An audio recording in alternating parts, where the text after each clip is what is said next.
guys, welcome back to another video. And for today's video, ginawa ko tong look na to. Ayan. And ito yung susuotin ko sa concert ni Harry Styles sa May 1, 2018.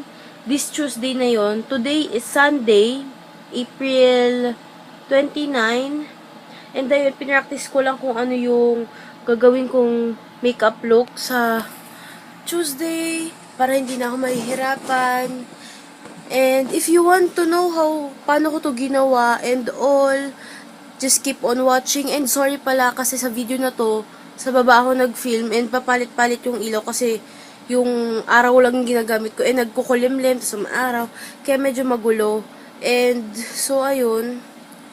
I hope nagustuhan nyo tong video na to. And kung ngayon pa lang nagagustuhan mo na tong itsura na to, please give this video a thumbs up and subscribe ka na dyan and click mo na yung notification bell para ma-notified ka pag may bago akong upload, which is madalang, and sana naman ma-edit ko to ng maayos. And ayun lang guys, proceed na tayo dun sa video kung saan ginagawa ko tong itsura na to.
ayan guys, ito na yung final look. So, ayan. Ito yung sa natural lighting. So, ayan. And, nagtassel earrings lang ako. And, ayan. And ito, hindi ko sure kung isusuot ko pa. Kasi iba yung color niya. And, ayan yung aking outfit. Ayan, romper. And ito, hindi siya v-neck. Nagaganyan siya na, may zipper siya, tapos pwede siya itaas na ganyan, di ba? Pero parang mas okay sa akin yung pag itutupi kong ganyan para mag v-neck. Yan. Tapos mag-tube akong black. Kasi syempre, tatalon-talon tayo sa concert. So, ayun guys. Thanks for watching. And I hope na-enjoy nyo to. And kung hanggang ngayon hindi ka pa rin nakasubscribe, click mo na yung thumbs up. Tama ba? Click mo na yung like na... Ano daw? Please give this video a thumbs up. And... ayun. See you on my next videos. Bye!